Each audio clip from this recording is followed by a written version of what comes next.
Hey guys, how's it going? Hey guys, What's up?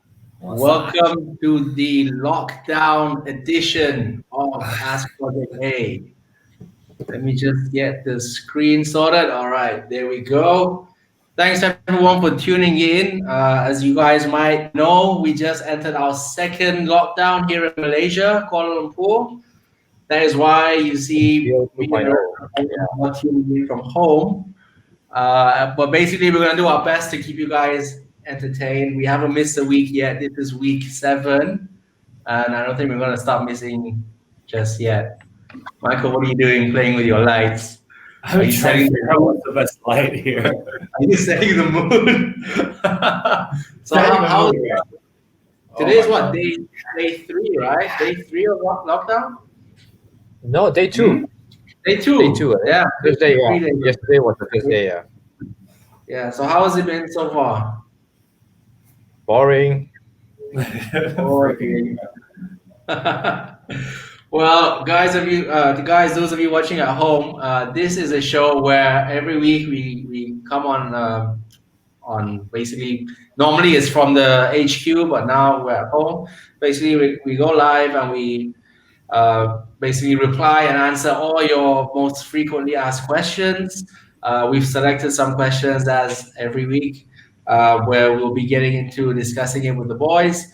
And also, every week we give away a free customized tune. So, all you have to do to take part in our giveaway is to share this tune. So, if you're watching right now, no matter where in the world you are, as long as it's a Project A region, share the tune share the tune, share the stream, and then in the comments, tag 5 friends and let us know where in the world you're watching from and what car you're driving. So that's all you have to do to stand a chance to to win, and it's a completely customized Project A tune for your ride. And also, I'd like to give a big shout out to Carlist.my for supporting this show. And here's a quick video. Check it out. Today's video is supported by Carlist.my, Malaysia's biggest online car marketplace. Carlist not only helps you to find the perfect new or pre-owned ride, they also provide loan, insurance, road tax, and extended warranty services. Through their car bidding service, carlistbid.my, you can sell your car fast and easily. There's also mobile inspection option for greater convenience.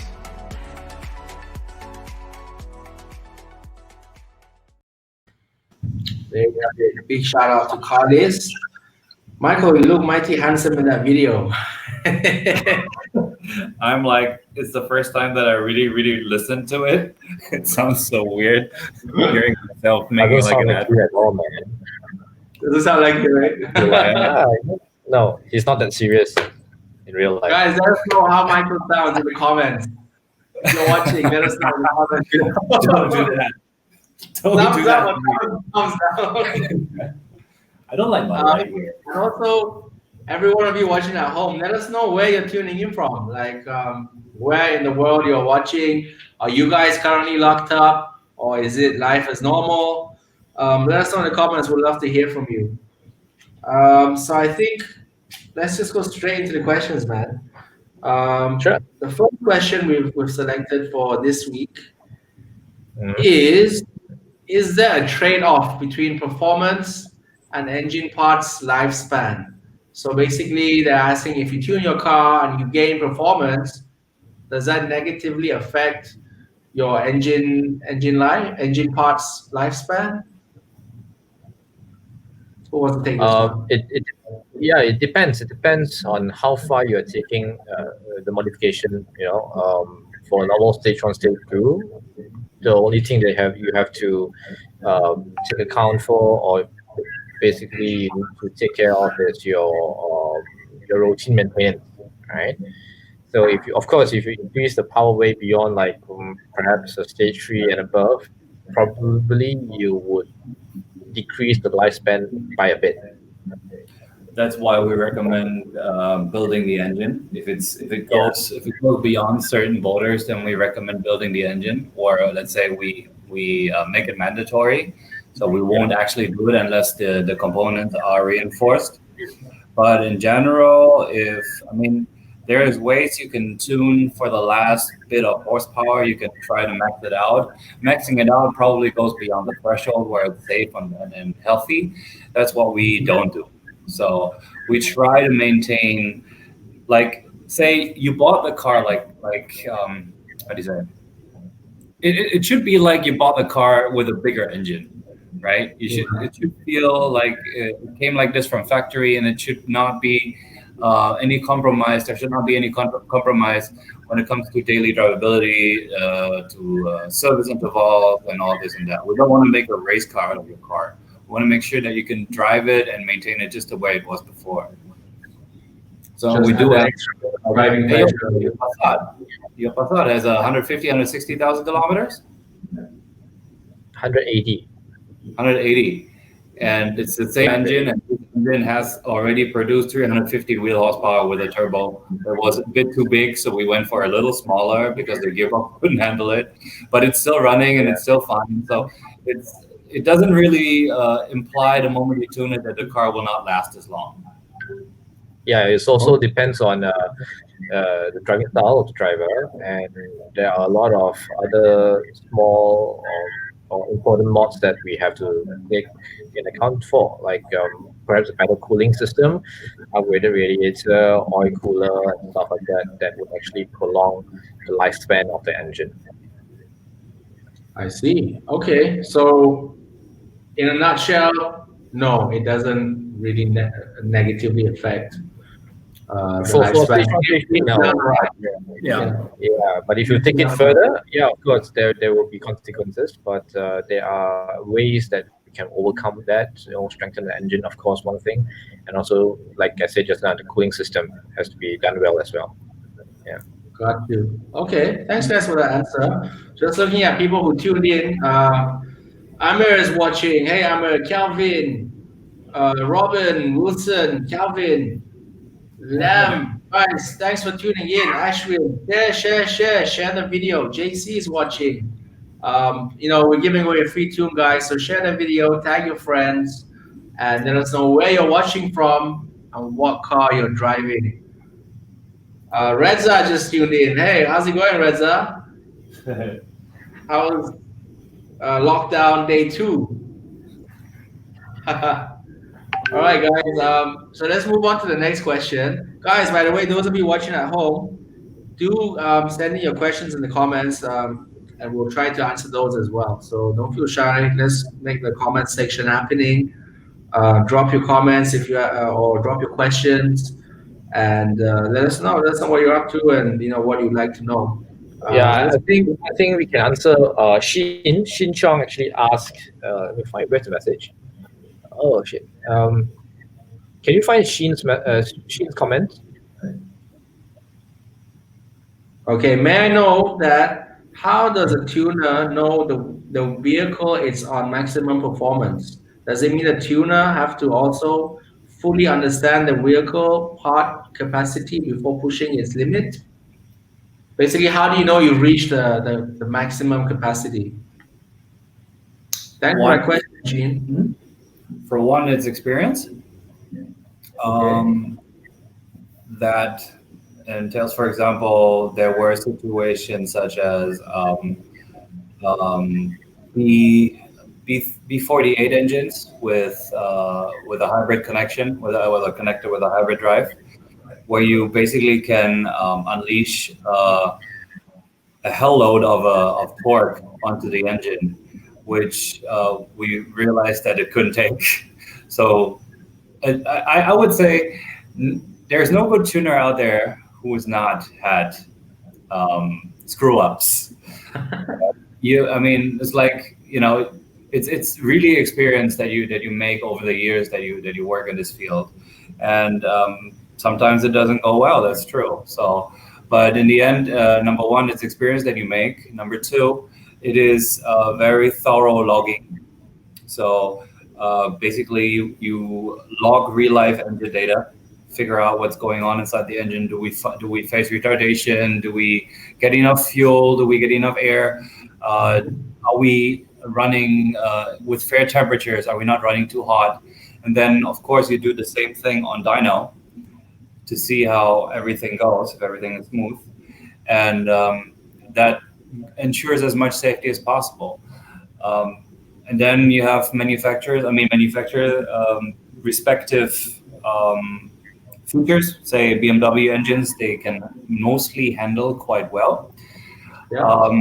But there are differences between engines. Some engines come with forged pistons that can actually handle a little more.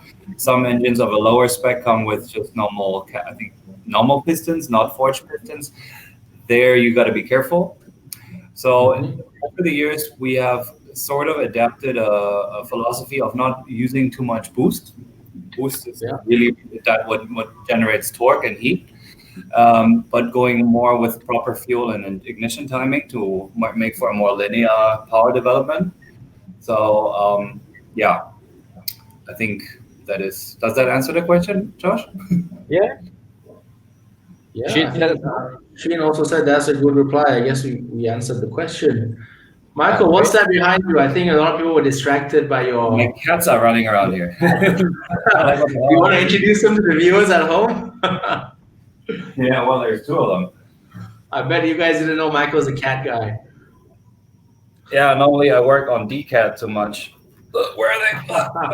How does this work? Whatever. Anyway. But you mentioned an interesting point talking about boost. So Yeah. I mean, I actually asked a question in comments that how do you avoid boost spikes after tuning the car? How do you avoid boost spikes? How do you avoid boost spike after tuning the car? That is part of the logging process. So we need to see, for example, on a Volkswagen Audi, on a VAG car, you would want to look at the logs, what the N75 does. The N75 is the actuator valve that actually doses. It's like a throttle to the turbo. So you want to see what it does. Then there's so many different individual maps that actually affect the outcome or the whole performance. On the later cars, it's actually maps that have to do with the torque, with the projected engine torque.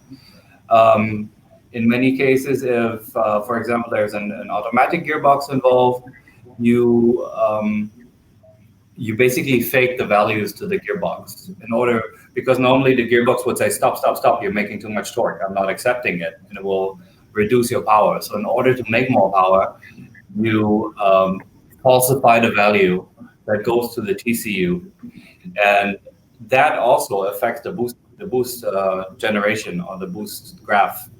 So it's basically a lot of R&D and a lot of logging, testing until everything is smooth. Got you. Josh, is there anything you want to add to that? No, I saw someone ask about what we do on the X540E. Yeah, X5X Drive 4E hybrid. Yeah. Basically, it's a 2-liter engine with a hybrid model. We can make 400 horsepower and 660 Newton meters with stage 1. Yeah, it's pretty good game. That's 200 Newton meters more than stock. That's crazy. Okay, there's your answer, Justin. Let's move on to the second pre-selected question. Okay, this question says, what is the difference in fuel efficiency of stage 1 versus stage 2? Did we cover this topic already on the first? I think for the benefit of whoever missed the previous episode, let's quickly answer this one. Stage 1 and stage 2, is there a difference between fuel efficiency? Fuel efficiency would actually mean how efficiently are you using the fuel to generate power. Yeah. So of course, I think the question should be like fuel saving instead of efficiency, because I think that's what they mean. I think they mean like which one is gonna spend or use up the most fuel. Stage 2 will, if you floor it, will consume more because with stage 2 you probably have like a decat downpipe and also a straighter exhaust system, right? So straighter exhaust system will automatically consume more fuel. right? And that's why car manufacturers, they actually come. I mean, nowadays it comes with the stock exhaust system comes with a valve, right? So the valve closes when you drive normally, so that you actually achieve fuel economy and efficiency, so you don't really use up so much fuel when you drive normally. So it all depends. If you, like what Michael said, if you floor it, you drive it hard, definitely you consume fuel. But if you drive it normally, yeah, so probably you would save fuel sometimes even. But Is that if you, because of the increased torque? Increased yeah, torque, less. correct, yes, correct. Okay. Yeah, so I always tell our customers that, if you drive it normally, you should see. I don't. We don't promise fuel saving, but definitely you will see that actually the consumption is more or less the same compared to stock. If you drive it normally, you floor it, of course, you will consume more. I would actually, it's an interesting theory, but I would actually say that the valved design of the exhaust is more for sound, Yeah, because you want the car to be on comfort mode, or when you cruise, you don't want it to be too drony.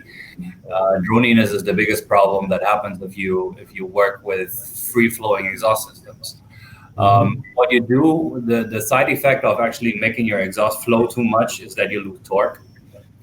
Because as long as the engine is a natural aspiration, like if the turbo is not kicking in, it needs a certain back pressure to generate the torque that you want.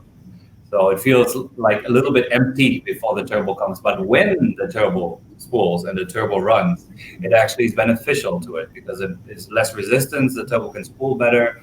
It can produce more boost. It can make more power. And what is pivotal to it is when you run high boost, you are prone to knocking, because the higher the boost, the more temperature, the more yeah, heat you generate. And you are, because of that, you are prone to engine knock. You're prone to overheat. You can melt components. So you have to really be careful when you do that. In order to prevent too high temperatures and knock, you inject more fuel. So basically, I program a higher or richer lambda value, and that of course will cost you more fuel. But if you cruise, I mean, if you don't floor it, it is pretty much the same as stage one, yeah, pretty much. Wow. And then yeah, if you take it easy, tuned versus not tuned, and it's a turbocharged car, then you normally would see better consumption. You would see, because you have extra torque, you don't need to rev too high anymore to actually get the acceleration out of your car. So that will save you fuel. And sometimes yeah, it's like near 100 kilometers. It's quite yeah. significant. I can give an example, like for my car, the FK8R, stock makes around 300 km to 310 km per tank. Whereas I'm now on a stage two with exhaust and intercooler and stuff like that, 340, 350 km per tank. That's achievable. Of course, I don't Wow. drive. I don't drive.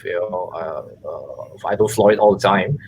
I, yeah, so And the car makes how many wheel horsepower again? 380. Yeah, 380 Close to wheel 380 horsepower now. wheel, So 500 newton meter of torque. Yeah, yeah, so that's Wow. that's really considerable. Awesome stuff. That means Uh, that's fuel efficiency right there. that's true. Very true. Guys, let us know if you have any questions while we have these guys. They can answer your comments, if your questions in the comment section. And if you don't already know, we're giving away a free tune. So share this video. There's about 30 people watching. Frederick just tuned in. Hi, Ern Frederick. Stewart just tuned in. Rafik. How's it going, Rafik? Kingsley's watching. Sheen, thanks for sharing the video. Guys, share the video, let your friends know, tag them below, let us know where you're watching from and what car you're driving, and you could win a free customized Project A tune. With that, I will move on to the next question. Hmm. Uh, here we go. Which is better, high flow cat or DCAT? I know you spoke about this a bit earlier, you touched on the topic, but generally, what do you recommend? Depends on your country's regulation. and your and your Yeah, conscience yeah, and your conscience. and your So, preference. what is the biggest difference? Decad smells really bad. You can really sometimes. I mean, in Malaysia, mostly cars drive with their circulation on, so basically they cut off outside air. But it stinks. It does stink if you decad the car, especially in the morning. But well, decading would mean that you have unfiltered exhaust gas. You produce a lot more CO2. It's more CO, toxic to CO. the environment. And sometimes a high flow cat can do exactly can make a good compromise between both. What is a problem, and that's a fact, is that the catalyst needs to be as close to the engine as possible because it needs heat to operate or to function properly. So that's why it's mostly in the downpipe right after the turbo or right after the engine, depending on which car it is. And it needs operating temperature. So when the air is hot, it expands, so it takes most space, and accordingly, you really present a bottleneck right there. The catalyst is in the way. It really stops you from making power. And if you remove that bottleneck, of course, you can make a lot more power. So I think a high flow cat is a very good compromise, but the good ones are expensive. They're very expensive. So a common way to go in countries where catalysts are not, or states where catalysts are not exactly checked upon, is to go catless, and that will make. Okay, got you. I just want to give a shout out to Renee from Puerto Rico. Thanks for tuning in. And Ah, we've got Isaac from Los Angeles watching us. Thanks for tuning in, what time is guys. it there? Early. Okay, guys. So I want to kind of like lead the conversation towards the sound that a car makes, right? I know that a lot of it has to do with tuning. A lot of it also has to do with hardware. I want to show you this video first before we actually dive deep into this topic because I really want to pick your brains, and I think the guys at home as well watching will be keen to know what your take is. So first of all, let's watch this video. This is a car that we recently tuned at the HQ, and let's watch it first, and then we'll get back and I'll dig your brains about this.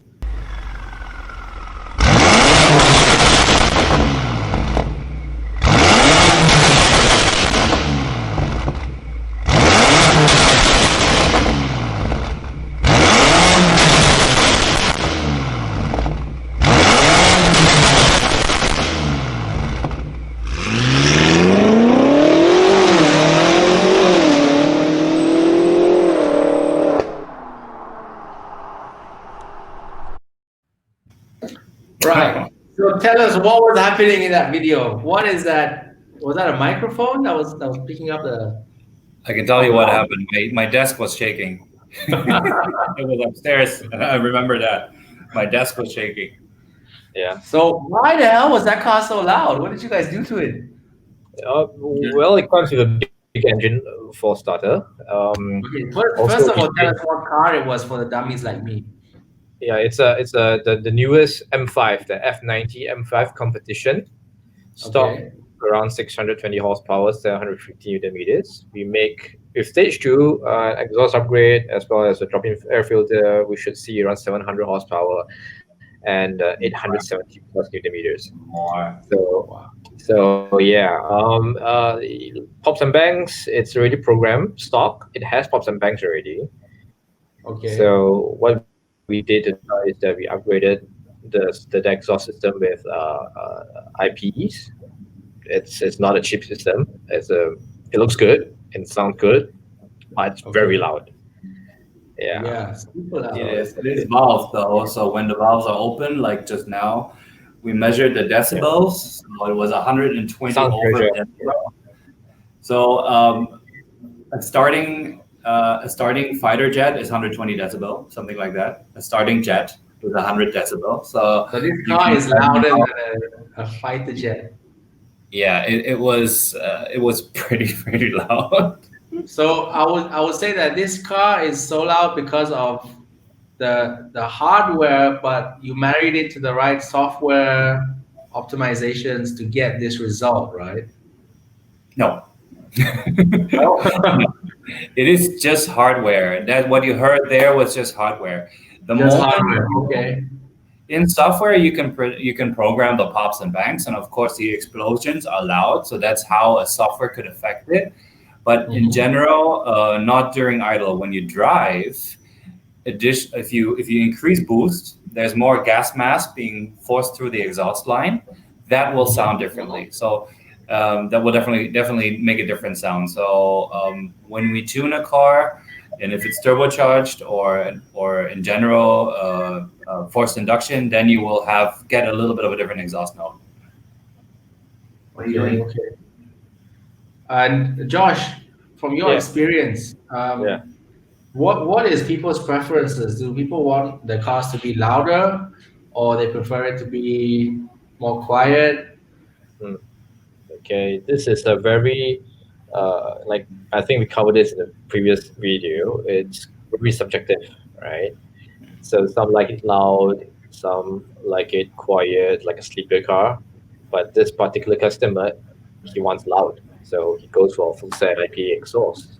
So we also have customers who just want to be as stock as possible, but just gain a little bit more sound or sporty mode when they drive. So they go with the catalyst downpipe paired with the original stock catback exhaust system, and we program a little bit of pops and bangs on it.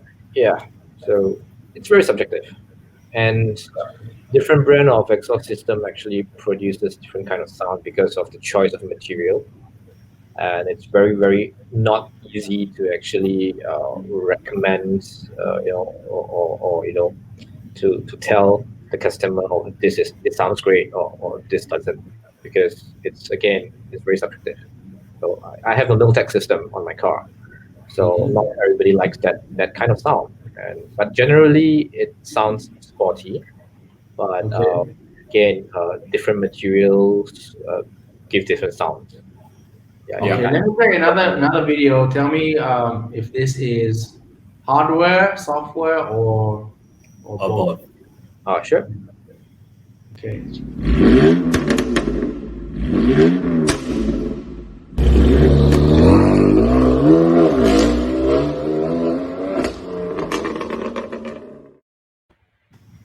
I remember that one. So this is more like both, because the M4 comes with pops stock? No, right? The M4 does, but this one is a regular M4, and what I did is I programmed the GTS burbles. Okay.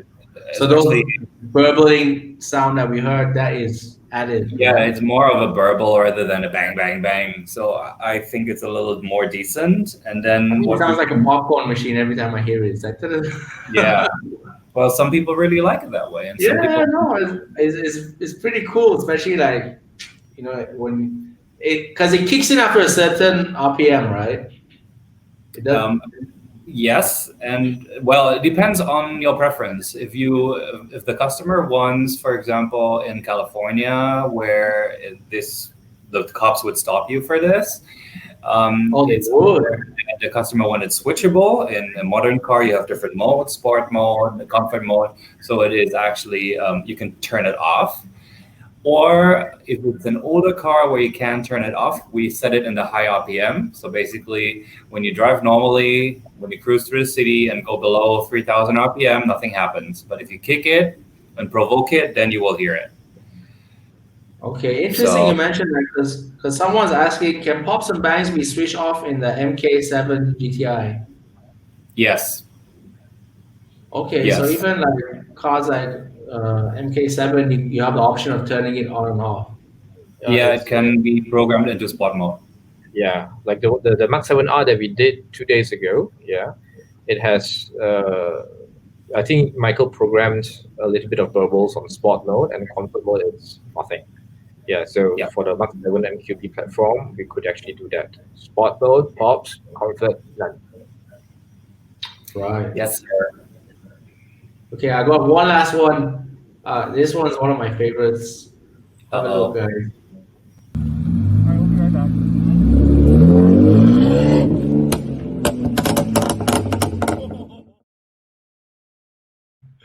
I like how it's very continuous. Like, that Americans. Uh, one's from yeah, our US division from Project Yeah. yeah, A. that's California. So that one again is the same story. It's mostly just tuning. I don't think they've done any That was hardware. no. Well, I can tune as much as I want to. I can put you whatever kind of pops in there. But if your exhaust doesn't sound like anything, like many Mercedes, for example, many Mercedes C200, C250 come to us and one sounds like that, but the exhaust is still stock. So it will sound like there's something somewhere deep down inside under the car. You can hear something, but you need to make sure that it's audible. I cannot remove physical restrictions out of your exhaust line with software. Gotcha. That's impossible. So the louder the exhaust, the more audible pops or burbles will become, and the more likely that actual burbles sound like pops. Right. Got you. Okay. And then what Renee we said, is not only the time when they kick in, it's also the time how long it pops for. So it's like you lift off and it pops for a second or 3 or 5, sort of like that. so The- is all that customizable based on what the client wants? Yeah. Yes. To a certain degree, yes. Yes. Okay. Thank you. Wow. Okay. Interesting. Renee is saying that in Puerto Rico, people like hard sounds with pops and bangs. So all the viewers at home, let us know what you think. What do you think about pops and bangs? Do you like it? Do you like burbles or you prefer pops and bangs? Some people like straight up like flames coming out of the, the exhaust. So it really, I guess, is like you guys said, is subjective. Yes. Preference. Yeah. Okay, guys. Viewers at home, let us know if you have any questions, because I think with that, we're going to bring this show, this episode to an end. I think Sheen actually asked another question. I think Oh, is it? let's wrap up this episode with Sheen's question about vlog question. It said some tuners actually categorize stage two and some say stage 2+ with intercooler upgrades. How do you actually categorize stage two? Okay. That's a Yeah. good question. Yeah. So So Michael, you want what's to the answer? Michael? I don't know what my cat is chasing here, but yeah. I'm sorry. The question was how do you guys categorize between stage one, stage two? Some other people have stage 2+. Yeah. They have different names for it. So how does that work? Well, number one is that we pride ourselves in actually being bespoke, being individual. So we speak to our clients thoroughly. We hear them out on what they want for their car and what they have modified or want to modify. So stage one, as mentioned in one of our earlier episodes, is basically always the stock car, no modifications done. Stage 1+ would already go into, a little more than that, but a little more than average power, but a few changes made. A more significant thing to do about stage 2 is do the downpipe, high flow or no cat at all, and modified exhaust line, modified intake, or lead a different drop-in filter. And then the stage 2+ is something when you know that, for example, the EA113 engine in a Golf R or Audi TTS, you know that we cannot max out the actual turbo's potential because the fuel pump, the high pressure fuel pump, cannot supply enough fuel in order to make the power that we want. So we have to upgrade that fuel pump, and that's an option. But once you do so, I can spice it up a little more, so that goes plus. That's why we call it stage 2+. So some engines have known restrictions where you need to change a few components that allows us to program more power than if you didn't have it. Got you. Josh, anything you want to add to that? I think that's a very good explanation. Thank you very All much. right. Awesome. So, guys, there you have it. That was episode 7 of Ask Project A, the first ever lockdown edition. And we will be continuing to entertain you guys from the safety of our homes for the coming weeks until the lockdown here is lifted. We hope that all of you guys are staying safe. Wash those hands, wear your masks, don't go out unless you have to. Practice social distancing. Any final words, guys? You already summed it up pretty well. Stay safe, guys. Stay healthy, and let's get through this quickly.